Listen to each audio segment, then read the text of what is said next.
ഇന്നത്തെ ജീവിത സാക്ഷ്യം നമ്മളോട് പങ്കുവെക്കുന്നത് ബ്രദർ സിജോ പീറ്റർ, കറുകുറ്റി സ്വദേശിയാണ്.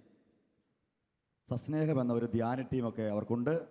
ആ ധ്യാന ടീമിലോട് ചേർന്ന് കർത്താവിൻ്റെ ശുശ്രൂഷ ചെയ്യുന്ന ഒരു അനുഗ്രഹിക്കുന്ന ശുശ്രൂഷകനാണ് സിജോ പീറ്റർ. നമ്മുടെ കർത്താവിൻ്റെ കുരിശിലെ ക്ഷമിക്കുന്ന സ്നേഹം അതേപടി തൻ്റെ ജീവിതത്തിലോട്ട് പകർത്തി ഉദാത്തമായ ഒരു മാതൃകയിലൂടെ കർത്താവിൻ്റെ ശുശ്രൂഷ ചെയ്യുന്ന സിജോ പീറ്ററിനെ ആദരവോടെ നമുക്ക് ഈ വചനവേദിയിലേക്ക് ക്ഷണിക്കാം. അദ്ദേഹത്തെ ശ്രവിക്കാനായിട്ട് നമുക്ക് പ്രാർത്ഥനാപൂർവം നമ്മെ തന്നെ സമർപ്പിക്കാം.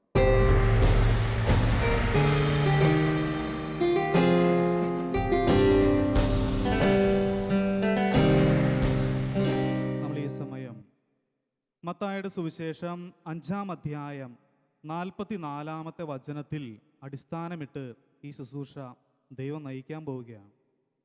വചനം ഇപ്രകാരം പറയുന്നു: എന്നാൽ നിങ്ങൾ ശത്രുക്കളെ സ്നേഹിക്കുവിൻ, നിങ്ങളെ പീഡിപ്പിക്കുന്നവർക്ക് വേണ്ടി പ്രാർത്ഥിക്കുവിൻ. ഈശോ ഈ വചനം പറയുക മാത്രമല്ല, ഈ വചനം കാൽവരി കുരിശിൽ നമുക്ക് മാതൃകയായി കാണിച്ചു തന്നു. ഈശോ ഈ വചനം പറഞ്ഞുകൊണ്ട് വിശ്രമിക്കാൻ പോയില്ല. പകരം കാൽവരി കുരിശിൽ പാടുപീഡകൾ സഹിച്ച് വേദന അനുഭവിച്ച് കിടന്നപ്പോൾ ഈ പറഞ്ഞ വചനം ഈശോ തൻ്റെ ജീവിതത്തിൽ പ്രാവർത്തികമാക്കി നമുക്ക് ഓരോരുത്തർക്കും കാണിച്ചു തന്നു. ഈശോ പറയുകയാണ്, കുരിശിൽ കിടന്നുകൊണ്ട് ഈശോ പറയുകയാണ്, പിതാവേ, അവർ ചെയ്യുന്നത് എന്തെന്ന് അവർ അറിയുന്നില്ല, അവരോട് ക്ഷമിക്കണമേ. ഈശോ പറഞ്ഞ വചനം കാൽവരി കുരിശിൽ പ്രാവർത്തികമാക്കി. ഈ വചനം യേശുവിനും സഭയിലെ വിശുദ്ധർക്കും മാത്രം വേണ്ടിയിട്ടല്ല, ഇത് നമുക്ക് ഓരോരുത്തർക്കും ഈ ലോകം മുഴുവനുമുള്ള സകല ജനത്തിനു വേണ്ടി മാതൃകയാക്കാൻ വേണ്ടി ഈശോ കാണിച്ചു തന്നതാണ്. ഈശോ പറഞ്ഞതാണ് ഈ വചനം. ഈ വചനം യേശുവിൻ്റെ കുരിശിലെ ക്ഷമിക്കുന്ന സ്നേഹത്തിൻ്റെ ശക്തിയായി ലോകത്തിലേക്ക് ഒഴുകിക്കൊണ്ടിരിക്കുകയാണ്. സഭയിലെ ആദ്യത്തെ രക്തസാക്ഷിയായ സ്റ്റെഫാനോസ് യേശുവിൻ്റെ കുരിശിൽ നിന്നും ഈ വചനത്തിൻ്റെ ശക്തി തൻ്റെ ഹൃദയത്തിലേക്ക് സ്വീകരിച്ച് തൻ്റെ ജീവിതത്തിൽ പ്രാവർത്തികമാക്കി. സ്റ്റെഫാനോസിൻ്റെ മരണസമയത്ത് സ്റ്റെഫാനോസ് ഇപ്രകാരം പ്രാർത്ഥിക്കുകയാണ്: കർത്താവേ, ഈ പാപം ഇവരുടെ മേൽ ആരോപിക്കല്ലേ. ഇതാ സ്റ്റെഫാനോസ് കുരിശിലെ സ്നേഹം തൻ്റെ ജീവിതത്തിൽ പ്രാവർത്തികമാക്കിയപ്പോൾ, ക്ഷമിക്കുന്ന സ്നേഹം തൻ്റെ ജീവിതത്തിൽ പ്രാവർത്തികമാക്കിയപ്പോൾ, ഇതാ സ്റ്റെഫാനോസിൻ്റെ മുന്നിൽ സ്വർഗം തുറക്കപ്പെട്ടു. പിതാവും പുത്രനും പരിശുദ്ധാത്മാവുമായ ത്രിയേക ദൈവം സ്റ്റെഫാനോസിന്റെ മുന്നിൽ സ്വർഗം തുറക്കപ്പെട്ടു. സ്റ്റെഫാനോസിന്റെ ദർശനം ഇതായിരുന്നു: പിതാവായ ദൈവത്തിന്റെ വലതുഭാഗത്ത് ഉപവിഷ്ടനായിരിക്കുന്ന യേശുവിനെ സ്റ്റെഫാനോസ് കണ്ടു. ക്ഷമിക്കുന്ന സ്നേഹത്തിലൂടെ നമ്മുടെ ഹൃദയങ്ങളിലേക്ക്, നമ്മുടെ കുടുംബത്തിലേക്ക് ഇതാ സ്വർഗം തുറക്കപ്പെടുന്ന സമയമാണിത്. അതിനുവേണ്ടി ആത്മാർത്ഥതയോടെ പ്രാർത്ഥിക്കാം.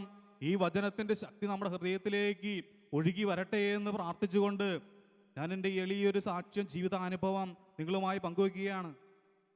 യേശുവിൻ്റെ കുരിശിലെ സ്നേഹം എൻ്റെ ഹൃദയത്തിലേക്ക് ദൈവം ഒഴുക്കി. ആ സ്നേഹം എൻ്റെ ജീവിതത്തിൽ പ്രാവർത്തികമാക്കുവാൻ പരിശുദ്ധാത്മാവ് എന്നെ സഹായിച്ചൊരു അനുഭവം ദൈവമഹത്വത്തിന് വേണ്ടി നിങ്ങളുടെ മുമ്പിൽ ഞാൻ പങ്കുവെക്കുക. ഞാൻ 6-ാം ക്ലാസ്സിൽ പഠിക്കുന്ന കാലഘട്ടം 1996. ആ കാലഘട്ടത്തിൽ വളരെ സന്തോഷപൂർവ്വം ജീവിച്ചിരുന്ന എൻ്റെ കുടുംബം, ഞാൻ, അപ്പച്ചൻ, അമ്മച്ചി, എൻ്റെ പെങ്ങള് വളരെ സന്തോഷമായി ജീവിച്ചു പോന്നു. ഇതാ ഒരു സുപ്രഭാതത്തിൽ ഞങ്ങളുടെ കുടുംബത്തിലേക്ക് ഒരു ശത്രു കടന്നു വരികയാണ്. ആ വ്യക്തിയുമായി അനേകം നാളുകൾ ശത്രുതയിലായിരുന്നു. അങ്ങനെ ഒരു സുപ്രഭാതത്തിൽ കർഷകനായ അപ്പച്ചൻ ഒരു പറമ്പിൽ പണിക്ക് വേണ്ടി അതിരാവിലെ പോയി. അമ്മ ഒരു കപ്പി കാപ്പിയുമായി എൻ്റെ അടുക്കിലേക്ക് വന്നു. മോനെ, നീ ഇത് അപ്പച്ചന് കൊണ്ടുകൊടുക്ക്. ഞാൻ ഉടനെ സന്തോഷത്തോടെ ഈ കാപ്പിയുമായിട്ട് അപ്പച്ചൻ്റെ അടുക്കിലേക്ക് ചെന്നു. കാപ്പി അപ്പച്ചന് കൊടുത്തു. അവിടെ വെച്ചതിന് ശേഷം ഞാൻ അപ്പച്ചൻ്റെ ജോലിയൊക്കെ നോക്കി നിന്നു. കുറച്ച് ദൂരേക്ക് നോക്കി കഴിഞ്ഞപ്പോൾ ഇതാ ദൂരെ നിന്നും ഈ ശത്രുവായ വ്യക്തി നടന്നു വരികയാണ്. ഞാൻ ആ വ്യക്തിയെ സൂക്ഷിച്ചു നോക്കിയപ്പോൾ ആ വ്യക്തിയുടെ കയ്യിൽ ഒരു വലിയ വാക്കത്തി ഉണ്ടായിരുന്നു. ഞാനപ്പോൾ അപ്പച്ചനോട് പറഞ്ഞു, അപ്പച്ച, ഇതാ ആ വ്യക്തി കടന്നു വരുന്നുണ്ട്. അപ്പോൾ അപ്പച്ചൻ ആ വ്യക്തിയെ നോക്കി ഒന്നും മിണ്ടിയില്ല. ജോലി തുടർന്നുകൊണ്ടിരുന്നു. ഒരു ഉയർന്ന സ്ഥലത്ത് നിന്നാണ് അപ്പച്ചൻ ജോലി ചെയ്തുകൊണ്ടിരിക്കുക. ഇതാ ഈ ശത്രുവായ വ്യക്തി കടന്നു വന്ന് അപ്പച്ചനെ തള്ളി ഈ മുകളിൽ നിന്ന് താഴേക്ക് തള്ളിയിട്ടു. തൻ്റെ കയ്യിലുണ്ടായിരുന്ന മാരകമായ ഈ ആയുധം കൊണ്ട് വാക്കത്തി ഉപയോഗിച്ച് അപ്പച്ചൻ്റെ ശരീരമാസകലം വെട്ടി പരിക്കേൽപ്പിക്കാൻ തുടങ്ങി. ഞാനിത് തൊട്ടടുത്ത് നിന്ന് നോക്കി കണ്ടുകൊണ്ട് നിൽക്കുകയാ. ഞാൻ ഉറക്കെ നിലവിളിച്ചു. 6ാം ക്ലാസ്സിൽ പഠിക്കുന്ന എനിക്ക് അത്ര വലിയ പ്രതിരോധ ശക്തിയൊന്നും എനിക്കുണ്ടായിരുന്നില്ല. എന്തു ചെയ്യണമെന്നറിയാതെ ഞാൻ ഉറക്കെ നിലവിളിക്കാൻ തുടങ്ങി. ഇതാ ഈ വ്യക്തി കയ്യിലിരിക്കുന്ന ഈ ആയുധം ഉപയോഗിച്ച് എൻ്റെ അപ്പച്ചനെ എൻ്റെ കൺമുമ്പിലിട്ട് മൃഗീയമായി വെട്ടി പരിക്കേൽപ്പിച്ചുകൊണ്ടിരിക്കുക. ചുറ്റും നോക്കി ഞാൻ അയൽപക്കത്തുള്ള വീട്ടുകളിലേക്ക് ഓടിച്ചെന്നു. പക്ഷേ ആരും സഹായത്തിന് വന്നില്ല. 2-3 വീടുകളിൽ ഞാൻ കയറിയിറങ്ങി. ആരും സഹായിക്കാൻ വരാതെ ആയപ്പോൾ ഞാൻ തിരിച്ച് ഈ സംഭവ സ്ഥലത്തേക്ക് ഓടി വന്നു. ഞാൻ ചെന്നപ്പോൾ കണ്ടത് അപ്പച്ചൻ കിടന്ന സ്ഥലം മൊത്തം രക്തത്തിൽ കുളിച്ച് കിടക്കുക. മേലാസകലം രക്തം. മാരകമായ മുറിവുകൾ അപ്പച്ചൻ്റെ ദേഹത്തുണ്ട്. തലയിലും നെഞ്ചിലും എല്ലാം ആഴമുള്ള വലിയ മുറിവുകൾ. കൈയുടെ ഒരത്തിൽ നിന്നും ഒരു മുറിവുണ്ടായിട്ട് മാംസം തൂങ്ങി കിടക്കുകയാണ്. അസ്ഥി പുറത്ത് കാണാം. ഈ മാരകമായ ഈ വെട്ട് തടക്കുന്നതിന് വേണ്ടി തടന്നപ്പോൾ കൈപ്പത്തി അറ്റുപോയി. കഴുത്തിൻ്റെ പുറകിൽ നിന്നും മാരകമായൊരു മുറിവ് വന്നു. ഈ മുറിവുണ്ടായിട്ട് ഫ്രണ്ടിലെ അല്പം തൊലി മാത്രമേ വിട്ടുപോകാനുള്ളൂ. 1 ഇഞ്ച് തൊലി മാത്രമേ വിട്ടുപോകാനുള്ളൂ. കഴുത്ത് അറ്റു എന്നുള്ള നിലയിൽ കിടക്കുകയാണ്. ഞരക്കത്തോടും മുളക്കത്തോടും കൂടി അപ്പച്ചൻ അവിടെ കിടന്ന് മരണവേദന അനുഭവിക്കുക. ഈ കാഴ്ച കണ്ടപ്പോൾ ഞാൻ വീണ്ടും നിസ്സഹായനായി ഉറക്കെ നിലവിളിച്ചു. ഇതാ നിലവിളി കേട്ട് വീട്ടിൽ നിന്നും അമ്മ ഓടി വന്നു. അമ്മ ഓടി വന്ന് പെട്ടത് ഈ ഘാതകന്റെ മുന്നിലേക്കാ. ഈ വ്യക്തി എന്ത് ചെയ്തു? കയ്യിലുണ്ടായിരുന്ന വാക്കത്തി കൊണ്ട് അമ്മയെ ആഞ്ഞു വെട്ടി. ഉടനെ തന്നെ അമ്മ അവിടെ വീണു മരിച്ചു. കഴുത്ത് മുറിഞ്ഞു. അമ്മ വീണ് അവിടെ മരിച്ചു. അപ്പച്ചനും ഏതാനും സെക്കൻഡുകൾക്കുള്ളിൽ അപ്പച്ചനും മരിച്ചു. എൻ്റെ കൺമുമ്പിൽ വെച്ച് ആ വ്യക്തി എൻ്റെ മാതാപിതാക്കളെ വളരെ മൃഗീയമായി കൊലപ്പെടുത്തി. ഞാൻ വീണ്ടും ഉറക്കെ നിലവിളിക്കാൻ തുടങ്ങി. എൻ്റെ പെങ്ങള് ഓടി വന്നു. വീട്ടിൽ നിന്നും വീണ്ടും പെങ്ങൾ ഓടി വന്നു. പിന്നെ ഞങ്ങൾ രണ്ടുപേരും കെട്ടിപ്പിടിച്ച് അവിടെ ഇരുന്ന് കരയാൻ തുടങ്ങി. പിന്നീട് എനിക്ക് ദൈവത്തിൻ്റെ വചനത്തിൻ്റെ ശക്തി ഇപ്രകാരം മനസ്സിലായി.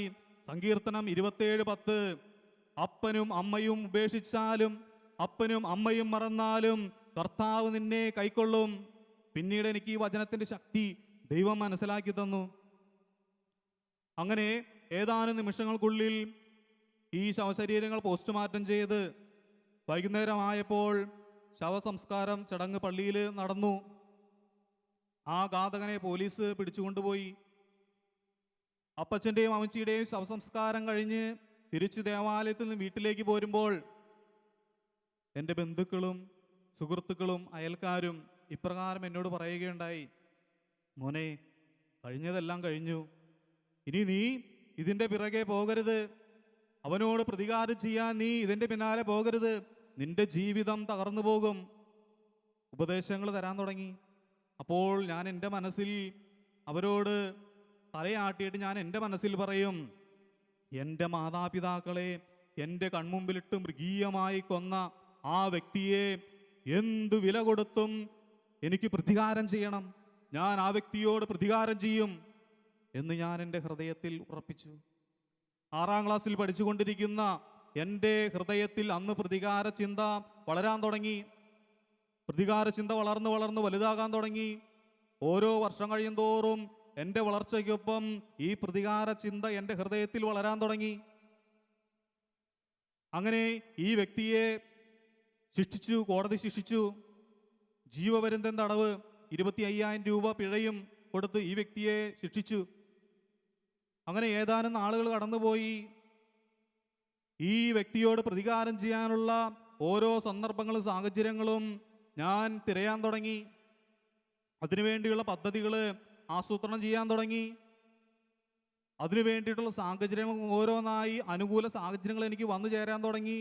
ചില സുഹൃത്തുക്കൾ, മറ്റു ചില ബന്ധങ്ങൾ, വരാൻ തുടങ്ങി. അപ്പോൾ ഞാൻ എൻ്റെ ഹൃദയത്തിൽ ഉറപ്പിച്ചു, എന്ത് വില കൊടുത്തും കൃത്യമായൊരു സാഹചര്യം വരുമ്പോൾ ഞാൻ ആ വ്യക്തിയോട് പ്രതികാരം ചെയ്യും. അങ്ങനെ ഞാൻ എൻ്റെ ഹൃദയത്തിൽ ഈ ദൗത്യം ഉറപ്പിച്ച് ജീവിതത്തിൽ യാത്രയായി. അങ്ങനെ ഇരിക്കെ ഞാൻ ഒരു ദിവസം ഒരു ക്രിസ്ത്യൻ ധ്യാനത്തിൽ പങ്കെടുക്കാൻ ഇടവന്നു. ആ ധ്യാനത്തിൽ പങ്കെടുത്തുകൊണ്ടിരിക്കുമ്പോൾ ഇതാ ധ്യാനത്തിൻ്റെ 2-ാം ദിവസം ഒരു ബ്രദർ ഇങ്ങനെ മൈക്കെടുത്തുകൊണ്ട് സ്റ്റേജിൽ നിന്നും പ്രസംഗിക്കുകയാണ്.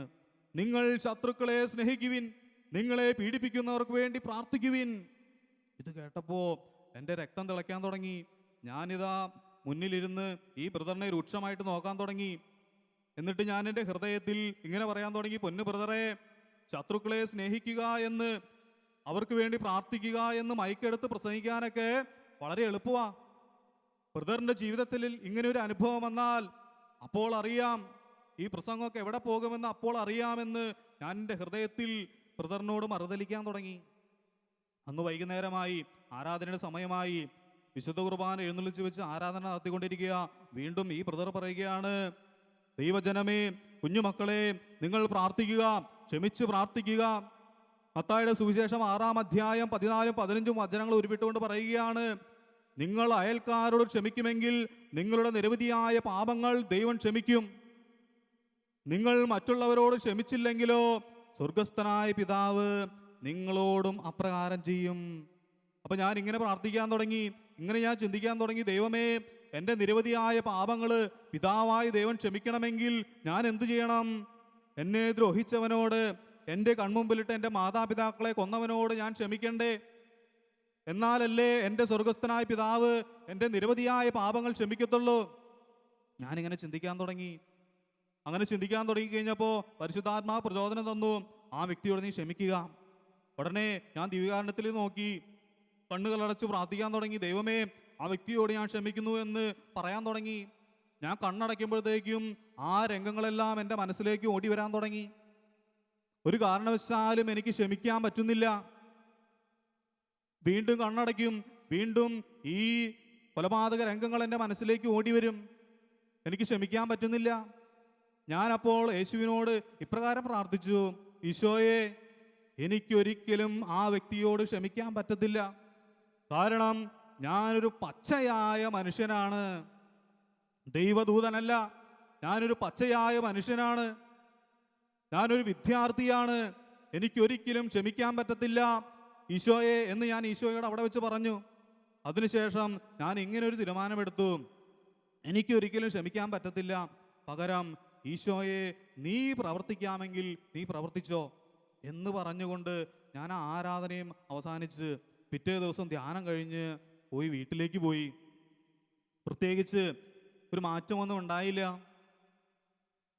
എൻ്റെ ഹൃദയത്തിൽ വീണ്ടും ഈ പ്രതികാര ചിന്ത തന്നെ ഇങ്ങനെ കിടക്കുക. കുറേ നാളുകൾ കഴിഞ്ഞു.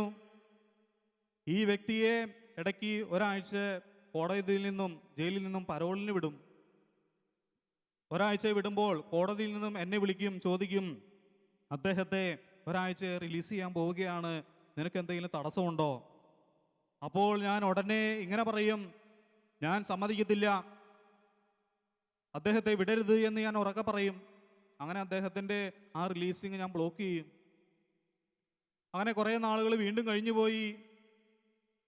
കുറേ നാളുകൾക്ക് ശേഷം വീണ്ടും വിളിച്ചു, അദ്ദേഹത്തെ ഒരാഴ്ച റിലീസ് ചെയ്യാൻ പോവുകയാണ്, നിനക്ക് തടസ്സമുണ്ടോ?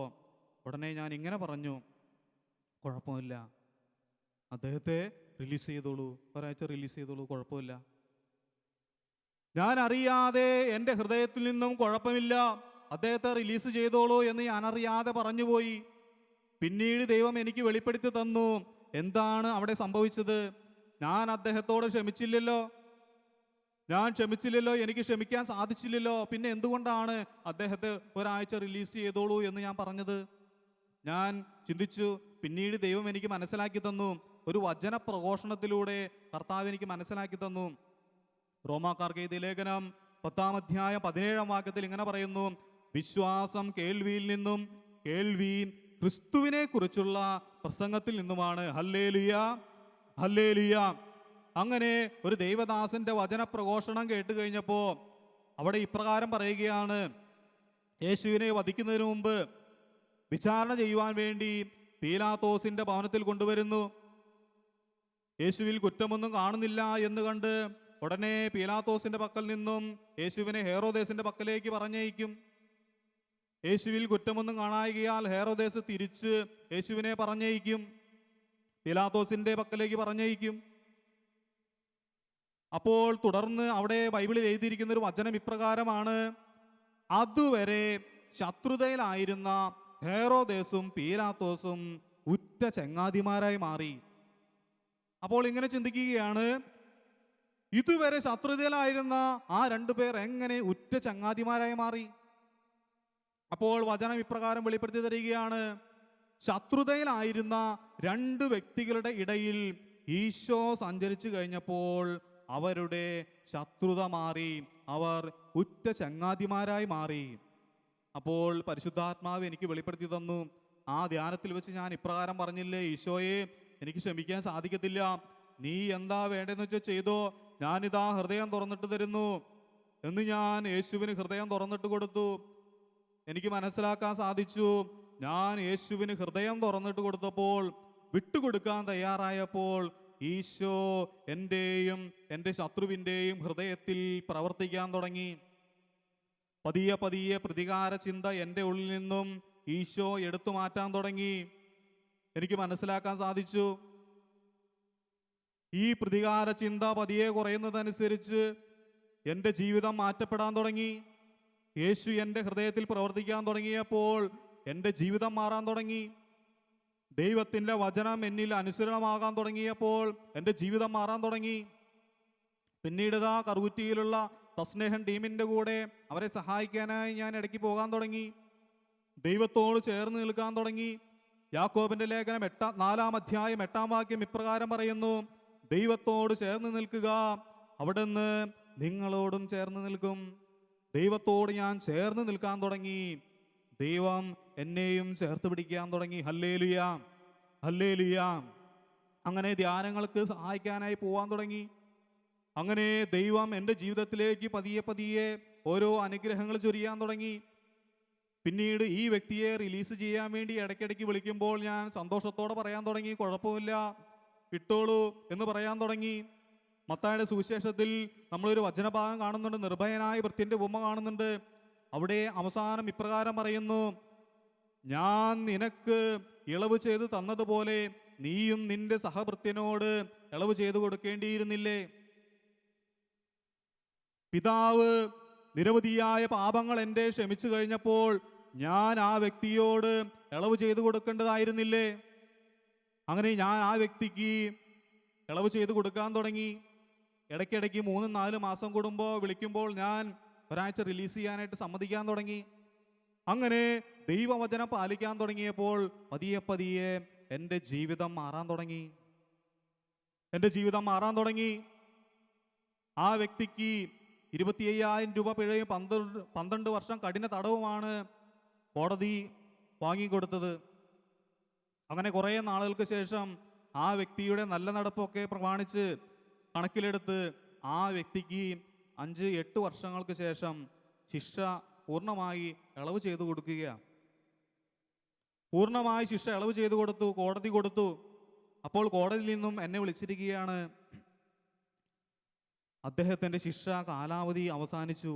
8 വർഷം കഴിഞ്ഞപ്പോഴത്തേക്കും അദ്ദേഹത്തിൻ്റെ കാലാവധി അവസാനിച്ചു. അദ്ദേഹത്തെ റിലീസ് ചെയ്യാൻ പോവുകയാണ്. എന്നെ വിളിച്ച് ചോദിച്ചു, മോനെ എന്താണ് ചെയ്യേണ്ടത്? നിനക്കൊരു സന്തോഷ വാർത്തയുണ്ട്, മറ്റൊരു സന്തോഷ വാർത്തയുണ്ട്. അദ്ദേഹം 25,000 രൂപ പിഴ അടച്ചിട്ടില്ല. അതുകൊണ്ട് അദ്ദേഹത്തെ 3 വർഷം കൂടിയും ശിക്ഷിക്കാനുള്ളൊരു വകുപ്പുണ്ട്. ഞങ്ങളിതാ എഴുതി തയ്യാറാക്കി വെച്ചിരിക്കുക, നീ ഒന്ന് വന്ന് ഒപ്പിട്ട് തന്നാൽ മതി. അദ്ദേഹത്തെ നമുക്ക് 3 വർഷം കൂടി ശിക്ഷിക്കാമെന്ന് കോടതിയിൽ നിന്ന് വിളിച്ചു പറയുക. ഉടനെ എന്നെ കോടതിയിലേക്ക് വിളിപ്പിച്ചു. ഞാൻ ചെന്നു. പ്രാർത്ഥിച്ചുകൊണ്ട് ഞാൻ അങ്ങോട്ട് കടന്നു ചെന്നു. ഈ എഴുത്തെടുത്ത് വായിച്ചു നോക്കിയിട്ട് ഞാനത് ചുരുട്ടിക്കൂട്ടി വേസ്റ്റ് ബോക്സിലേക്ക് ഇട്ടു. എന്നിട്ട് വേറൊരു പേപ്പർ മേടിച്ച് ഇപ്രകാരം എഴുതി: ആ സഹോദരൻ്റെ ശിക്ഷ പൂർണ്ണമായും ഇളവ് ചെയ്തു കൊടുക്കുന്നതിന് ഞാൻ സമ്മതിക്കുന്നു. എനിക്ക് 25,000 രൂപ പിഴ വേണ്ട. അദ്ദേഹത്തെ 3 വർഷം ഇനി ശിക്ഷിക്കേണ്ട. അദ്ദേഹത്തെ പൂർണ്ണമായി റിലീസ് ചെയ്യാൻ പറഞ്ഞ് എനിക്ക് പൂർണ്ണ സമ്മതമാണ് എന്ന് പറഞ്ഞുകൊണ്ട് ഞാൻ ആ പേപ്പറിൽ എഴുതി ഒപ്പിട്ട് കൊടുത്തു. Hallelujah, hallelujah. ഇതാ ദൈവം വീണ്ടും അനുഗ്രഹിക്കാൻ തുടങ്ങി. യേശുവിൻ്റെ ക്ഷമിക്കുന്ന സ്നേഹം കുറച്ചുകൂടി അധികമായി എൻ്റെ ഹൃദയത്തിലേക്ക് ഒഴുകാൻ തുടങ്ങി. പരിശുദ്ധാത്മാവ് എന്നെ സഹായിക്കാൻ തുടങ്ങി. പിന്നീട് ഞാൻ എൻ്റെ ജീവിതം തുടർന്നു. പതിയെ പതിയെ പ്രതികാര ചിന്ത എൻ്റെ ഉള്ളിൽ നിന്നും വിട്ടുമാറാൻ തുടങ്ങി. റോമാക്കാർക്ക് എഴുതിയ ലേഖനം 12-ാം അധ്യായം 19-ാം വാക്യം ഇങ്ങനെ പറയുന്നു: പ്രതികാരം ദൈവത്തിൻ്റെതാണ്, നിങ്ങൾ ഒരിക്കലും പ്രതികാരം ചെയ്യരുത്, പ്രതികാരം ദൈവത്തിന് വിട്ടുകൊടുക്കുക, ദൈവം നോക്കിക്കൊള്ളും. പ്രതികാര ചിന്ത നല്ലതല്ല. ഈ വചനം എൻ്റെ ജീവിതത്തിൽ ശക്തി പ്രാപിക്കാൻ തുടങ്ങി. അങ്ങനെ പതിയെ പതിയെ എൻ്റെ ഹൃദയത്തിൽ നിന്നും പ്രതികാര ചിന്ത കുറയാൻ തുടങ്ങി. ദൈവം എന്നെ സഹായിക്കാൻ തുടങ്ങി. പരിശുദ്ധാത്മാവ് എന്നെ സഹായിക്കാൻ തുടങ്ങി. ദൈവത്തിൻ്റെ അനുഗ്രഹങ്ങൾ എൻ്റെ ജീവിതത്തിലേക്ക് കടന്നു വരാൻ തുടങ്ങി. പഠനത്തിൻ്റെ മേഖലയിലും ദൈവം അനുഗ്രഹിക്കാൻ തുടങ്ങി. എൻ്റെ സഹോദരിയുടെ പഠനത്തിൻ്റെ മേഖലയിലും മറ്റു കാര്യങ്ങളിലും ദൈവം അളവറ്റ കൃപ ചൊരിയാൻ തുടങ്ങി. നോക്കിക്കേ, ക്ഷമിക്കുന്ന സ്നേഹം ജീവിതത്തിൽ പ്രാവർത്തികമാക്കിയപ്പോൾ ദൈവം അനുഗ്രഹിക്കാൻ തുടങ്ങി. വിശുദ്ധ മരിയ ഗുരുത്തിയുടെ ജീവിതം നമുക്ക് മാതൃകയാക്കാവുന്നതാണ്. വിശുദ്ധ മരിയ ദൈവത്തിൻ്റെ കുരിശിൽ നിന്നും, യേശുവിൻ്റെ കുരിശിൽ നിന്നും ഈ ക്ഷമിക്കുന്ന സ്നേഹം സ്വീകരിച്ചു. അത് തൻ്റെ ജീവിതത്തിലേക്ക് പ്രാവർത്തികമാക്കി. വളരെ മാരകമായ മുറിവുകൾ അലക്സാണ്ടറിനാൽ ഏറ്റ് മരണക്കിടക്കയിൽ കിടക്കുന്ന മരിയായോട് തൻ്റെ ആത്മീയ പിതാവ് ഇപ്രകാരം ചോദിക്കുകയാണ്: മരിയ, നീ അലക്സാണ്ടറിനോട് പൂർണ്ണമായി ക്ഷമിക്കുകയില്ലേ? മരിയായുടെ മറുപടി ഇപ്രകാരമായിരുന്നു: പിതാവേ, അലക്സാണ്ടറിനോട് ഞാൻ ക്ഷമിക്കുക മാത്രമല്ല, അലക്സാണ്ടർ എന്നോടൊപ്പം സ്വർഗത്തിലായിരിക്കണമെന്ന് ഞാൻ ആഗ്രഹിക്കുന്നു. എവിടെ നിന്ന് ലഭിച്ചു വിശുദ്ധ മരിയായ്ക്ക് ഈ അഭിഷേകം? യേശുവിൻ്റെ കുരിശിൽ നിന്നും ഈ അഭിഷേകം മരിയ സ്വീകരിച്ചു, തൻ്റെ ജീവിതത്തിൽ പ്രാവർത്തികമാക്കി. Hallelujah, hallelujah. തുടർന്ന് ഞാനൊരു ധ്യാനത്തിന് വേണ്ടി, എൻ്റെ നവീകരണ ധ്യാനത്തിന് വേണ്ടി ഞാനിങ്ങനെ പ്രവേശിച്ചു. ആ ധ്യാനത്തിൻ്റെ അവസാന ഭാഗത്ത് ഈശോ എന്നോട് ഇങ്ങനെ പ്രകാരം ചോദിക്കുകയാണ്: മോനെ, നീ ആ വ്യക്തിയെ സ്നേഹിച്ചോ? നിന്റെ ശത്രുവിനോട് നീ ക്ഷമിച്ചോ? ഞാൻ വളരെ വിശ്വസ്തയോടെ സ്നേഹത്തോടെ ഇപ്രകാരം ഞാൻ യേശുവിനോട് പറഞ്ഞു: ഉവ്വ് കർത്താവേ, ഞാൻ ആ വ്യക്തിയോട് ക്ഷമിച്ചു, ആ വ്യക്തിയെ ഞാൻ സ്നേഹിച്ചു, ആ വ്യക്തിക്ക് ഞാൻ ശിക്ഷ ഇളവ് ചെയ്തു കൊടുത്തു, ഞാൻ ക്ഷമിച്ചു യേശുവേ. അപ്പോൾ ഈശോ എന്നോട് ഇപ്രകാരം പറഞ്ഞു: മോനെ, നിന്റെ ക്ഷമ പൂർത്തിയായിട്ടില്ല, നീ ഇനിയും ക്ഷമയിലേക്ക് വളരണം, ഇത്രം പോരാ, ഇതൊന്നും ആയിട്ടില്ല. അപ്പൊ ഞാൻ ഈശോനോട് ചോദിച്ചു: ഈശോയെ, ഇനി ഞാൻ എന്താ ചെയ്യേണ്ടത്? അപ്പോൾ ഈശോ ഇങ്ങനെ പറയുകയാണ്: നീ നിന്റെ മാതാപിതാക്കളെ മൃഗീയമായി കൊന്ന ആ വ്യക്തിയെ കാണണം, നേരിട്ട് കാണണം, ആ വ്യക്തിയോട് നീ സംസാരിക്കണം. അപ്പൊ ഞാൻ പറഞ്ഞു: ഈശോയെ, ഇത് അല്പം കൂടുതലായി പോയല്ലോ. അപ്പൊ ഈശോ പറഞ്ഞു: ഇത് കൂടുതലല്ല, ഇത് നീ ചെയ്തേ പറ്റൂ. അങ്ങനെ യേശുവിൻ്റെ വാക്ക് കേട്ട് ഞാൻ ധ്യാനം കഴിഞ്ഞ് പുറത്തേക്ക് ഇറങ്ങി. ആ വ്യക്തിയെ കാണാൻ അന്വേഷിച്ച് നടക്കാൻ തുടങ്ങി. കുറേ നാളുകൾ അന്വേഷിച്ച് കിട്ടിയില്ല. അവസാനം ഈശോ ഒരവസരം മേടിച്ചു തന്നു. ഒരു ദിവസം ഇദ്ദേഹത്തെ വഴിയിൽ വെച്ച് കാണാനിടയായി. അങ്ങനെ ആ വ്യക്തിയെ കണ്ടു. ഞാൻ ആ വ്യക്തിയുടെ മുഖത്ത് നോക്കി പുഞ്ചിരിച്ചു. ആ വ്യക്തി മനസ്സില്ലാ മനസ്സോടെ എന്നെ നോക്കി പുഞ്ചിരിച്ചു. ഞാൻ ഇറങ്ങിച്ചെന്ന്, ബൈക്കിൽ നിന്ന് ഇറങ്ങിച്ചെന്ന് ആ വ്യക്തിക്ക് ഒരു ഷെയ്ക്ക് ഹാൻഡ് കൊടുത്തു. ആ വ്യക്തി വിറകളാർന്ന കൈകൾ കൊണ്ട് എനിക്ക് ഷെയ്ക്ക് ഹാൻഡ് തരികയാണ്. പേടിച്ചാണ് എനിക്ക് ഷെയ്ക്ക് ഹാൻഡ് തരിക. കാരണം ഞാൻ പ്രതികാരം ചെയ്യാനാണോ വന്നത് എന്നുള്ള സംശയത്തോടെ അദ്ദേഹം എനിക്ക് പേടിച്ച് എനിക്ക് ഷെയ്ക്ക് ഹാൻഡ് തരികയാണ്. ഷെയ്ക്ക് ഹാൻഡ് കൊടുത്തു. തിരിച്ചുകൊണ്ട് ഞാൻ മാറ്റി നിർത്തി. ഒരു അരമണിക്കൂറോളം ആ വ്യക്തിയുമായി ഞാൻ സംസാരിച്ചു. അരമണിക്കൂർ സംസാരിച്ചതിന് ശേഷം ആ വ്യക്തിയെ നെഞ്ചോട് ചേർത്ത് തോളത്ത് തട്ടിക്കൊണ്ട് സന്തോഷത്തോടെ പറഞ്ഞു വിട്ടു: ഹല്ലേലൂയ, ഹല്ലേലൂയ. പരിശുദ്ധാത്മാവ് ശക്തി തന്നു. വചനം ഇപ്രകാരം പറയുന്നു. റോമാക്കാർക്ക് എഴുതിയ ലേഖനം 12-ാം അധ്യായം 20-ാം വാക്യത്തിൽ ഇപ്രകാരം പറയുന്നു: ശത്രുവിന് വിശക്കുമ്പോൾ ആഹാരവും ദാഹിക്കുമ്പോൾ ജലവും കൊടുക്കുക, അത് ശത്രുവിൻ്റെ തലയിൽ തീക്കനൽ കുന്നുകൂട്ടും. അപ്പൊ ഞാൻ ഇപ്രകാരം ചിന്തിക്കുകയാണ്: എന്താണ് ശത്രുവിൻ്റെ തലയിൽ തീക്കനൽ കുന്നുകൂട്ടുക? വചനം പിന്നീട് ഇപ്രകാരം എന്നെ വെളിപ്പെടുത്തി തന്നു. സുഭാഷിതങ്ങളുടെ പുസ്തകം 25-ാം അധ്യായം 21-ഉം 22-ഉം വാക്യങ്ങളിലൂടെ ഇതേ വചനം കുറച്ചുകൂടി വ്യക്തമാകുന്ന രീതിയിൽ പരിശുദ്ധാത്മാവ് വെളിപ്പെടുത്തി തരികയാണ്.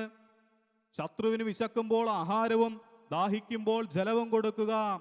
അത് ശത്രുവിൻ്റെ തലയിൽ പശ്ചാത്താപത്തിന്റെ തീക്കനൽ കുന്നുകൂട്ടും. ശത്രുവിൻ്റെ തലയിൽ പശ്ചാത്താപത്തിന്റെ തീക്കനൽ കുന്നുകൂട്ടും. ശത്രുവിനെ സ്നേഹിക്കുക, ശത്രുവേണ്ടി പ്രാർത്ഥിക്കുക. ഇതാണ് ശത്രുവിന് കൊടുക്കുന്ന ആഹാരവും ജലവും. ഞാൻ തിരിച്ചറിയാൻ സാധിച്ചു, എനിക്ക് കാണാൻ സാധിച്ചു, എൻ്റെ ശത്രുവിൻ്റെ തലയിൽ പശ്ചാത്താപത്തിൻ്റെ തീക്കനൽ കുന്നുകൂടുന്നത് എൻ്റെ ആത്മീയമായ കണ്ണുകൾ കൊണ്ട് ആ വ്യക്തിയോട് സംസാരിച്ചു കൊണ്ടിരിക്കുമ്പോൾ എനിക്ക് കാണാൻ സാധിച്ചു. അതിനുശേഷം ഞാൻ സന്തോഷത്തോടെ വീട്ടിലേക്ക് പോയി. കാരണം എന്താണ്? ഈശോ പറഞ്ഞ വചനം പാലിച്ചു.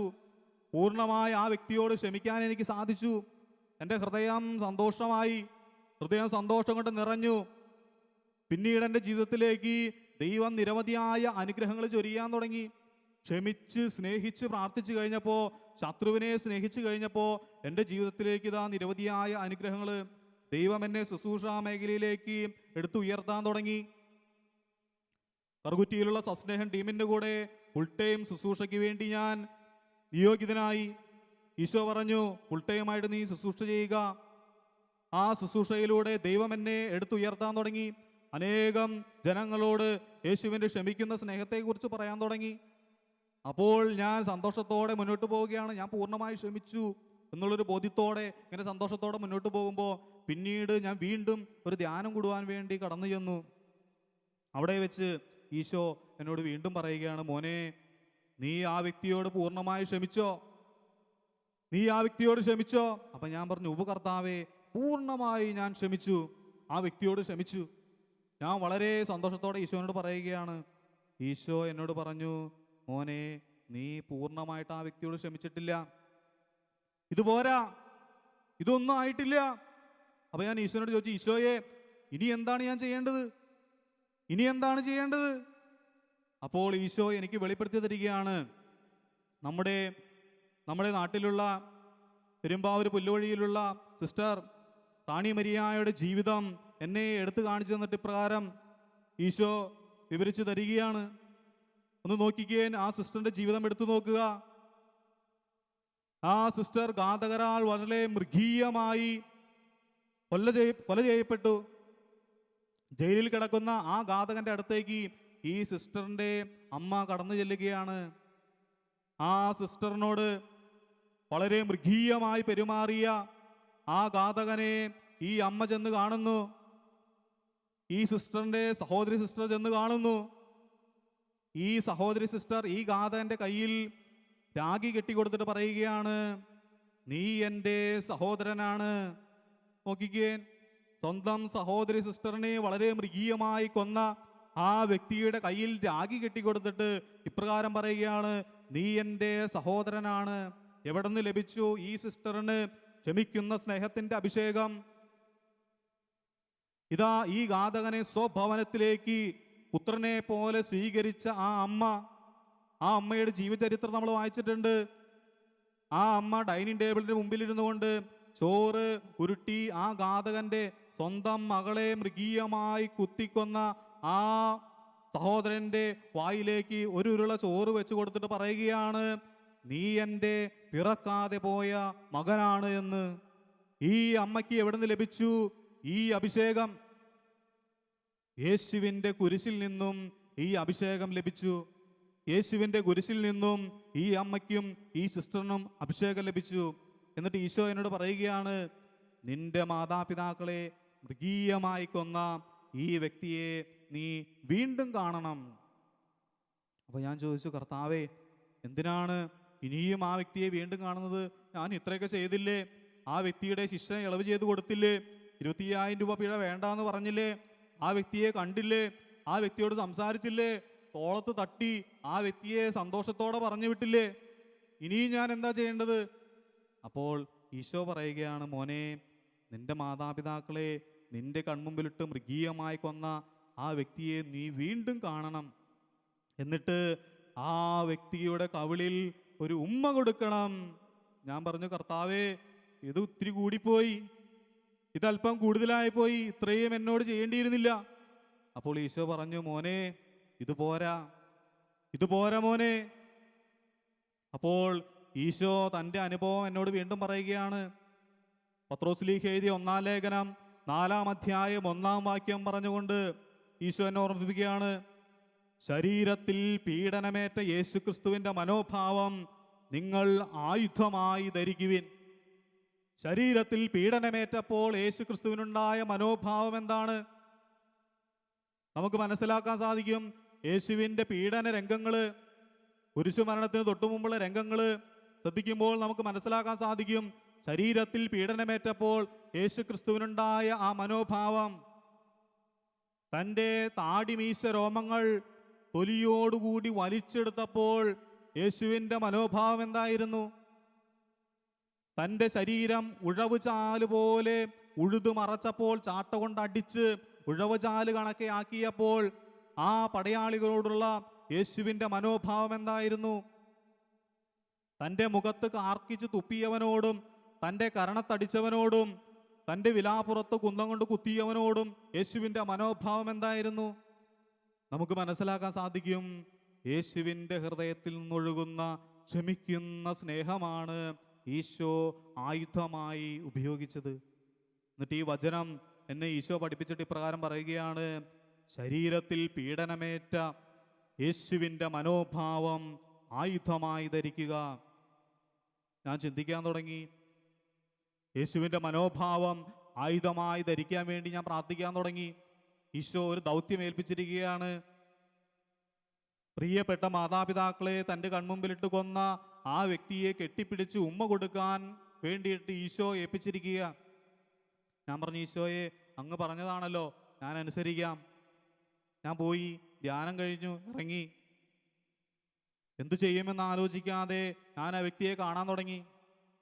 ഉമ്മ കൊടുക്കണം, ഈശോ പറഞ്ഞതാണ്, ഉമ്മ കൊടുക്കണം. അങ്ങനെ ഒരു ദിവസം ഉമ്മ കൊടുക്കാൻ വേണ്ടി ദൈവം ഒരു അവസരം തരിക. ഈ വ്യക്തിയെ ഒരു സ്ഥലത്ത് വെച്ച് കണ്ടു. ഞാനിതാ കിട്ടിയ അവസരം പാഴാക്കണ്ടല്ലോ എന്ന് വിചാരിച്ച് ഓടി, ബൈക്കിൽ നിന്ന് ചാടിയിറങ്ങി ഉമ്മ കൊടുക്കാൻ വേണ്ടി ഓടി ചെന്നപ്പോഴത്തേക്കും അദ്ദേഹത്തിൻ്റെ ഒരു സുഹൃത്ത് വന്ന് തടസ്സമുണ്ടാക്കി. അങ്ങനെ ഉമ്മ കൊടുക്കാൻ സാധിച്ചില്ല. അന്ന് പിശാച് തടസ്സപ്പെടുത്തി. കാരണം എന്താണ്? ഈ അവസരം പിശാച് പരമാവധി തടസ്സപ്പെടുത്തും. സ്വർഗം സന്തോഷിക്കുന്നൊരു സമയമാണ്, നരകം വിറയ്ക്കുന്നൊരു സമയമാണത്. അതുകൊണ്ട് പിശാച് ഈ സമയം പരമാവധി നീട്ടി കൊണ്ടുപോകാൻ പരിശ്രമിക്കും. എനിക്ക് പിന്നീട് മനസ്സിലാക്കി തന്നു. അവസാനം ഞാൻ യേശുവിനോട് പറഞ്ഞു, ഈശോയെ സാധിക്കുന്നില്ല, ഞാൻ പലതവണ പരിശ്രമിച്ചു, പക്ഷേ സാധിക്കുന്നില്ല. അപ്പോൾ ഈശോ പറഞ്ഞു, നിനക്ക് ഞാനൊരു സമയം തരും, നിന്റെ സമയമായിട്ടില്ല, നിനക്ക് ഞാനൊരു സമയം തരും. ആ സമയത്ത് ഈ ശുശ്രൂഷ നീ വളരെ കൃത്യമായി സ്നേഹത്തോടെ സന്തോഷത്തോടെ നിർവഹിക്കണം. ലോകത്തിന് നീ സാക്ഷ്യം നൽകണം. യേശുവിൻ്റെ ക്ഷമിക്കുന്ന സ്നേഹത്തെക്കുറിച്ച് ലോകത്തിന് നീ സാക്ഷ്യം നൽകണം. നീ ശക്തി ആർജിക്കുക, പ്രാർത്ഥിച്ച് നീ ശക്തി ആർജിക്കുക. അങ്ങനെ ഞാൻ സുവിശേഷ പ്രഘോഷണവുമായി ഞാൻ മുന്നോട്ട് പോകാൻ തുടങ്ങി. പിന്നീട് എൻ്റെ ജീവിതം പൂർണ്ണമായും ദൈവകരങ്ങളിലേക്ക് സമർപ്പിച്ചു. ശുശ്രൂഷയ്ക്ക് വേണ്ടി ഇറങ്ങിത്തിരിക്കാൻ തുടങ്ങി. അനേകം വ്യക്തികളോട് എൻ്റെ ജീവിത സാക്ഷ്യ അനുഭവം പറയാൻ തുടങ്ങി. അനേകം കുഞ്ഞു മക്കളോട് ദൈവസ്നേഹത്തെക്കുറിച്ചും യേശുവിൻ്റെ ക്ഷമിക്കുന്ന സ്നേഹത്തെക്കുറിച്ചും പങ്കുവയ്ക്കാൻ തുടങ്ങി. അങ്ങനെ ഈശോ എന്നെ പടിപടിയായി ഉയർത്താൻ തുടങ്ങി. വചനം ഇപ്രകാരം പറയുകയാണ്: ശത്രുവിന് വിശക്കുമ്പോൾ ആഹാരവും ദാഹിക്കുമ്പോൾ ജലവും കൊടുക്കുക. ശത്രുവിന് വേണ്ടി പ്രാർത്ഥിക്കാൻ തുടങ്ങി, ശത്രുവിനെ സ്നേഹിക്കാൻ തുടങ്ങി. ഓരോ വിശുദ്ധ കുർബാനയിലും ഞാൻ അദ്ദേഹത്തെ ബലിപീഠത്തിലേക്ക് സമർപ്പിച്ച് പ്രാർത്ഥിക്കാൻ തുടങ്ങി. യേശുവേ, എൻ്റെ ശത്രുവിനെ ഈ ബലിപീഠത്തിലേക്ക് ഞാൻ സമർപ്പിക്കുന്നു. എന്നെ അനുഗ്രഹിക്കുന്നതിലും ഇരട്ടിയായി ഈ വ്യക്തിയെ അനുഗ്രഹിക്കണമേ എന്ന് പറഞ്ഞുകൊണ്ട് പ്രാർത്ഥിക്കാൻ തുടങ്ങി. ശത്രുവിന് വേണ്ടി പ്രാർത്ഥിക്കാൻ തുടങ്ങി. നിങ്ങൾക്കറിയാമോ, ഈ വ്യക്തി ഒരു ദിവസം അങ്ങനെ എൻ്റെ കൺമുമ്പിൽ വന്നുപെടുക. ഈശോ തന്നെ ഒരവസരം തന്നു. ഞാൻ ഇപ്രകാരം പ്രാർത്ഥിച്ചു: ഈശോയെ, ഇത് പിശാചിങ്ങനെ നീട്ടിക്കൊണ്ടു പോവുകയാണ്, അതുകൊണ്ട് ഇത് ഞാൻ സമ്മതിക്കില്ല.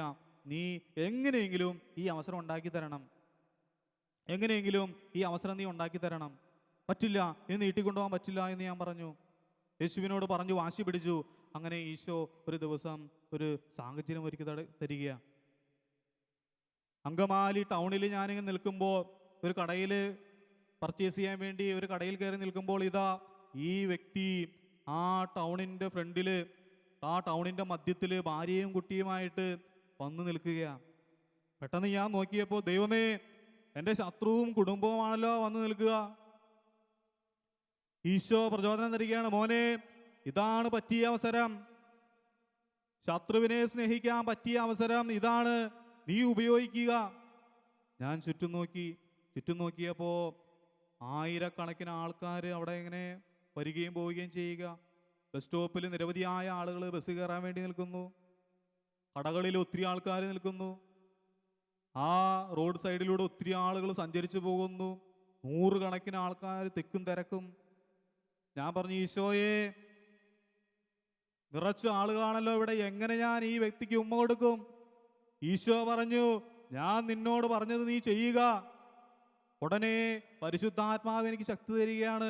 ഞാൻ ഈ കടയിൽ നിന്നും ഇറങ്ങി ഓടി. ഇതാ ആ വ്യക്തിയും ഭാര്യയും 2 മക്കളും ഈ ടൗണിന്റെ മധ്യത്തിൽ നിൽക്കുമ്പോൾ ഞാൻ ഓടിച്ചെന്ന് വീണ്ടും ഷെയ്ക്ക് ഹാൻഡ് കൊടുത്തു. വീണ്ടും ഒരല്പനേരം സംസാരിച്ചു. എന്നിട്ട് ആ വ്യക്തിയെ നെഞ്ചോട് ചേർത്തിട്ട് ചെവിട്ടിൽ ഇപ്രകാരം പറഞ്ഞു, യേശുവിൻ്റെ നാമത്തിൽ എന്ന് പറഞ്ഞുകൊണ്ട് ആ വ്യക്തിയുടെ കവിളിൽ ഒരു ഉമ്മ കൊടുത്തു. ഹല്ലേലൂയ, അവർക്ക് പറഞ്ഞു ഹല്ലേലൂയ. എനിക്ക് കാണാൻ സാധിച്ചു, ആ വ്യക്തിയുടെ കണ്ണിൽ നിന്നും കണ്ണുനീർ അടർന്നു വീഴുന്നത് എനിക്ക് കാണാൻ സാധിച്ചു. ഞാൻ മനസ്സിലാക്കുന്നു, ആ വ്യക്തിയെ ഞാൻ സ്നേഹിച്ചപ്പോഴും കെട്ടിപ്പിടിച്ചപ്പോഴും ഉമ്മ കൊടുത്തപ്പോഴും ഷെയ്ക്ക് ഹാൻഡ് കൊടുത്തപ്പോഴും കോടതി കൊടുത്തതിലും ഏറ്റവും വലിയ ശിക്ഷ അദ്ദേഹത്തിൻ്റെ ഹൃദയത്തിലൂടെ ആത്മാവിലൂടെ കടന്നുപോയിട്ടുണ്ടാകണം. പശ്ചാത്താപത്തിൻ്റെ തീക്കനൽ കുന്നുകൂടുമെന്ന് വചനം പറയുന്നു. എനിക്കത് മനസ്സിലാക്കാൻ സാധിച്ചു. ഈശോ പറയുന്നു, ശത്രുക്കൾക്ക് വേണ്ടി പ്രാർത്ഥിക്കുക, അവനെ സ്നേഹിക്കുക. ഇത് വെറുതെ പറയുന്നതല്ല, വലിയൊരു അത്ഭുതം അതിൻ്റെ ഇടയിൽ നടന്നു. ഈ വ്യക്തി ഇന്ന് യേശുവിനെ പ്രഘോഷിക്കുന്ന ഒരു വ്യക്തിയായിട്ട് മാറി. Hallelujah, hallelujah. ഇന്ന് യേശുവിനെ അനേകർക്ക് പകർന്നു കൊടുക്കുന്ന, യേശുവിനെ പ്രഘോഷിക്കുന്ന ഒരു വ്യക്തിയായിട്ട് ആ സഹോദരൻ മാറി. ഒരു വലിയ അത്ഭുതമാണത്. നോക്കിക്കേൻ, യേശുവിൻ്റെ കുരിശിലെ സ്നേഹം നമ്മുടെ ജീവിതത്തിൽ പകർന്നു കൊടുക്കുമ്പോൾ ദൈവം നിരവധിയായ അത്ഭുതങ്ങളും അടയാളങ്ങളും നമ്മുടെ ജീവിതത്തിൽ സംഭവിപ്പിക്കും. ഇതാ സാധാരണ ഒരു മനുഷ്യനായ, സാധാരണ ഒരു കുടുംബത്തിൽപ്പെട്ട ഒരു മകനെ ദൈവം ശുശ്രൂഷയ്ക്കായി തിരഞ്ഞെടുക്കുകയും അനേകായിരം ആത്മാക്കളിലേക്ക് ദൈവത്തിൻ്റെ ക്ഷമിക്കുന്ന സ്നേഹം ഒഴുകത്തക്ക രീതിയിൽ ദൈവം എന്നെ ഉയർത്തുകയും ചെയ്തു. എങ്ങനെ? ദൈവവചനമനുസരിച്ച് കഴിഞ്ഞപ്പോൾ, ക്ഷമിക്കുന്ന സ്നേഹം മറ്റുള്ളവരിലേക്ക് പങ്കുവെച്ചു കൊടുത്തു കഴിഞ്ഞപ്പോൾ ഈശോ അഭിഷേകം ചെയ്യാൻ തുടങ്ങി, ഈശോ അനുഗ്രഹിക്കാൻ തുടങ്ങി. നമുക്ക് പ്രാർത്ഥിക്കാം.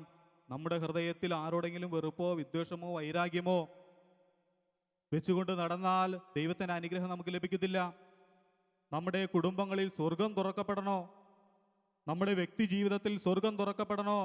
സ്റ്റെഫാനോസിന്റെ മുന്നിൽ സ്വർഗം തുറക്കപ്പെട്ടതുപോലെ നമ്മുടെ വ്യക്തി ജീവിതത്തിലും നമ്മുടെ കുടുംബത്തിലും സ്വർഗം തുറക്കപ്പെടണമെങ്കിൽ നമ്മൾ വിട്ടുകൊടുക്കാൻ തയ്യാറാകണം, ക്ഷമിക്കാൻ തയ്യാറാകണം, ദൈവത്തിൻ്റെ വചനം അനുസരിക്കാൻ തയ്യാറാകണം.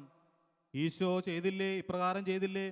തന്നെ ഒറ്റിക്കൊടുത്തവനെയും തന്നെ തള്ളിപ്പറഞ്ഞവനെയും ഒരുമിച്ച് നെഞ്ചോട് ചേർത്തു. ഒരു മേശയിലിരുന്ന് അവനോടൊപ്പം അത്താഴമുണ്ടു. അവൻ്റെ കാല് കഴുകി ചുംബിച്ചു. ഒറ്റിക്കൊടുത്തവനെയും തള്ളിപ്പറഞ്ഞവനെയും സ്നേഹിച്ച ഈശോ ഇതാ നമ്മളോട് പറയുകയാണ്, ശത്രുക്കളെ സ്നേഹിക്കുവിൻ, നിങ്ങളെ പീഡിപ്പിക്കുന്നവർക്ക് വേണ്ടി പ്രാർത്ഥിക്കുവിൻ. ഈ അഭിഷേകം നമുക്ക് സ്വീകരിക്കാം. ദൈവകരങ്ങളിൽ നിന്നും, ദൈവത്തിൻ്റെ കൈകളിൽ നിന്നും ഈ അഭിഷേകം സ്വീകരിക്കാം. യേശുവിൻ്റെ കുരിശിൽ നിന്നും ഈ അഭിഷേകം നമുക്ക് സ്വീകരിക്കാം. നമ്മളെ പീഡിപ്പിക്കുന്നവരിലേക്ക് നോക്കിയിരുന്നാൽ, നമ്മളെ വേദനിപ്പിക്കുന്നവരിലേക്ക് നോക്കിയിരുന്നാൽ ഈ അഭിഷേകം നമ്മളിലേക്ക് കടന്നു വരില്ല. മറിച്ച് ദൈവത്തിലേക്ക് നോക്കുക, യേശുവിൻ്റെ കുരിശിലേക്ക് നോക്കുക, ആ അഭിഷേകം നമ്മളിലേക്ക് ചൊരിയപ്പെടും. അതിനായി നമുക്ക് പ്രാർത്ഥിക്കാം. നമുക്ക് ക്ഷമിക്കാനായിട്ട് നമ്മുടെ ഹൃദയത്തെ വിട്ടുകൊടുക്കാം. വചനം ഇപ്രകാരം പറയുന്നില്ലേ? നീ വിശുദ്ധ ബലി അർപ്പിക്കാൻ പോകുന്നതിന് മുമ്പ് ആർക്കെങ്കിലും നിന്നോട് വെറുപ്പോ വിദ്വേഷമോ വൈരാഗ്യമോ ഉണ്ടെന്ന് നീ തിരിച്ചറിഞ്ഞാൽ ബലിവസ്തു അവിടെ വെച്ചിട്ട് അവരുമായി രമ്യതപ്പെടുക, എന്നിട്ട് വന്ന് ബലിയർപ്പിക്കുക. അപ്പോൾ ഞാൻ നിന്റെ ബലി സ്വീകരിക്കാം. എന്തുകൊണ്ടാ നമ്മുടെ ജീവിതത്തിൽ ദൈവത്തിൻ്റെ അനുഗ്രഹം കടന്നു വരാത്തത്? ഒരു മേഖല ഇതാണ്. വെറുപ്പ്, വിദ്വേഷം, വൈരാഗ്യം നമ്മൾ മനസ്സിൽ വെച്ചുകൊണ്ട് നടന്നാൽ ദൈവത്തിൻ്റെ അനുഗ്രഹം ഒരിക്കലും നമ്മളിലേക്ക് കടന്നു വരില്ല. അതുകൊണ്ട് ഈ മേഖലയിൽ എവിടെയെങ്കിലും നമുക്ക് വീഴ്ച പറ്റിയിട്ടുണ്ടെങ്കിൽ കർത്താവായ യേശുക്രിസ്തുവിൻ്റെ കുരിശിൽ നമുക്ക് അഭയം ലഭിക്കാം. കുരിശിൽ നിന്നും ക്ഷമിക്കുന്ന സ്നേഹത്തിൻ്റെ അഭിഷേകം നമുക്ക് സ്വീകരിക്കാം. ശരീരത്തിൽ പീഡനമേറ്റ യേശുക്രിസ്തുവിൻ്റെ മനോഭാവം നമുക്ക് ആയുധമായിട്ട് സ്വീകരിക്കാം. നമുക്ക് പ്രാർത്ഥിക്കാം. കണ്ണുകളടയ്ക്കാം. കണ്ണുകളടച്ച് ഒരു നിമിഷം ചിന്തിക്കുക. ആരോടെങ്കിലും വെറുപ്പോ വിദ്വേഷമോ വൈരാഗ്യമോ ഉണ്ടോ? മാതാപിതാക്കൾ, മക്കള്, സഹോദരി സഹോദരന്മാർ, മേലധികാരികൾ, ആരോടെങ്കിലും ചെറിയ വെറുപ്പോ വിദ്വേഷമോ വൈരാഗ്യമോ ഉണ്ടോ? ഒരു നിമിഷം ചിന്തിക്കുക. ഈ സമയം ദൈവം പ്രവർത്തിക്കുന്ന സമയമാണ്. ശാലോം ടിവിയിലൂടെ അനേക പ്രേക്ഷകർ കണ്ടുകൊണ്ടിരിക്കുമ്പോൾ അവർക്കും ഈ ദൈവത്തിൻ്റെ അഭിഷേകം ലഭിക്കാൻ വേണ്ടി പ്രാർത്ഥിക്കാം. അവരും ചിന്തിക്കട്ടെ. ലോകം മുഴുവനുമുള്ള പ്രേക്ഷകരും ചിന്തിക്കട്ടെ. ആരോടെങ്കിലും വെറുപ്പോ വിദ്വേഷമോ വൈരാഗ്യമോ ഹൃദയത്തിലുണ്ടോ? ഈ നിമിഷം ദൈവത്തിൻ്റെ ക്ഷമിക്കുന്ന സ്നേഹം ഓരോ ഹൃദയങ്ങളിലേക്കും ഒഴുകി വരുന്ന സമയമാണ്. പരിശുദ്ധാത്മാവിൻ്റെ അഭിഷേകം ഒഴുകി വരുന്ന സമയമാണ്. കരങ്ങൾ സ്വർഗത്തിലേക്ക് ഉയർത്താം. ഇതാ സ്വർഗം നമ്മുടെ ഹൃദയത്തിൽ ഇറങ്ങി വരുന്നു. നമ്മുടെ കുടുംബത്തിലേക്ക് ഈ രാത്രി സ്വർഗം തുറക്കപ്പെടുന്ന സമയമാണ്. ക്ഷമിച്ച് പ്രാർത്ഥിക്കാം. ആരോടെങ്കിലും വെറുപ്പോ വിദ്വേഷമോ വൈരാഗ്യമോ ഉണ്ടെങ്കിൽ കർത്താവായ യേശുവേ, നിന്റെ കുരിശിലെ ബലിയോട് ചേർത്ത് വെച്ചുകൊണ്ട് ഞങ്ങളിതാ പ്രാർത്ഥിക്കുന്നു. എൻ്റെ ശത്രുവിനെ അനുഗ്രഹിക്കണമേ എന്ന് പ്രാർത്ഥിക്കാം. എൻ്റെ ശത്രുവിനെ അനുഗ്രഹിക്കണമേ യേശുവേ. എന്നേക്കാൾ അധികമായി ഇരട്ടിയായി എൻ്റെ ശത്രുവിനെ അനുഗ്രഹിക്കണമേ എന്ന് പ്രാർത്ഥിച്ചുകൊണ്ട് കരങ്ങൾ സ്വർഗത്തിലേക്ക് ഉയർത്തി ഉറക്കെ സ്തുതിച്ച് പ്രാർത്ഥിക്കട്ടെ. ഹല്ലേലൂയ, ഹല്ലേലൂയ, ഹല്ലേലൂയ, ഹല്ലേലൂയ, ഹല്ലേലൂയ. യേശുവേ, യേശുവേ, അങ്ങയുടെ ക്ഷമിക്കുന്ന സ്നേഹം ഞങ്ങളുടെ ഹൃദയത്തിലേക്ക് ഒഴുക്കണമേ. അഭിഷേകം നിറയ്ക്കണമേ കർത്താവേ. ഹല്ലേലൂയ, ഹല്ലേലൂയ, ഹല്ലേലൂയ, ഹല്ലേലൂയ, ഹല്ലേലൂയ. കുരിശിലെ ഈശോ ക്ഷമിച്ചതുപോലെ ക്ഷമിക്കുവാനുള്ള അഭിഷേകം നൽകണമേ. ഇവരോട് പൊറുക്കണമേ ഈശോയെ. സ്തുതിച്ച് പ്രാർത്ഥിക്കട്ടെ. ഹല്ലേലൂയ, ഹല്ലേലൂയ.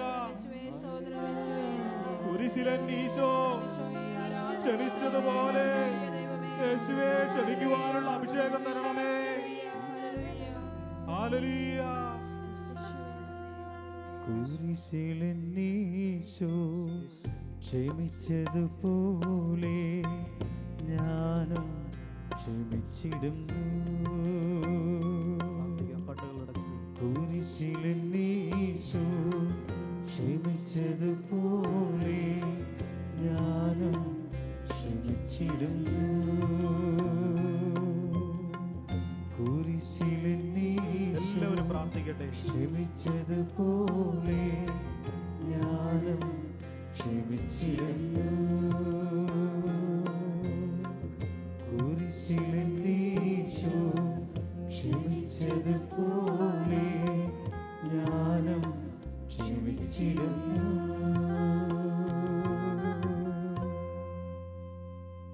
യേശുവിൻ്റെ അനന്ത സ്നേഹം നമ്മളിലേക്ക് ഒഴുകിയതിനെ ഓർത്ത് നന്ദി പറയാം. കുരിശിലെ സ്നേഹം നമ്മുടെ ഹൃദയങ്ങളിലേക്ക് ഒഴുകിയ ദൈവത്തിന്, ദൈവത്തിൻ്റെ അനന്തമായ ആ സ്നേഹത്തിന് നന്ദി പറഞ്ഞുകൊണ്ട്, ദൈവമേ, ഞാൻ നിന്നെ ഒത്തിരി സ്നേഹിക്കുന്നു, ഞാൻ അങ്ങയെ സ്നേഹിക്കുന്നു, എൻ്റെ ഹൃദയത്തിലേക്ക് അങ്ങ് സ്നേഹം ഒഴുക്കിയതിനെ ഓർത്ത് ഞാൻ അങ്ങയോട് നന്ദി പറഞ്ഞു. കണ്ണുകളടച്ച് നമുക്ക് പ്രാർത്ഥിക്കാം. നന്ദി പറഞ്ഞുകൊണ്ട് നമുക്ക് പ്രാർത്ഥിക്കാം. പരിശുദ്ധ അമ്മയുടെ മാധ്യസ്ഥം വഴി ദൈവത്തിൻ്റെ അനുഗ്രഹം, സ്വർഗം തുറക്കപ്പെടുന്ന അവസ്ഥ നമ്മുടെ കുടുംബത്തിലുണ്ടാകുന്നതിന് വേണ്ടി പ്രാർത്ഥിക്കാം. എല്ലാവരും ഉറക്കെ പ്രാർത്ഥിക്കട്ടെ. നന്മ നിറഞ്ഞ മറിയമേ സ്വസ്തി, കർത്താവ് അങ്ങയുടെ കൂടെ സ്ത്രീകളിൽ അങ്ങ് അനുഗ്രഹിക്കപ്പെട്ടവളാകുന്നു. അങ്ങയുടെ ദുരിതത്തിന്റെ ഫലമായി ഈശോ അനുഗ്രഹിക്കപ്പെട്ടവനാകുന്നു. പരിശുദ്ധ മറിയമേ തമ്പുരാന്റെ അമ്മേ, പാപികളായ ഞങ്ങൾക്ക് വേണ്ടി ഇപ്പോഴും ഞങ്ങളുടെ മരണസമയത്തും തമ്പുരാനോട് അപേക്ഷിക്കണമേ. പിതാവിൻ്റെയും പുത്രൻ്റെയും പരിശുദ്ധാത്മാവിൻ്റെയും നാമത്തിൽ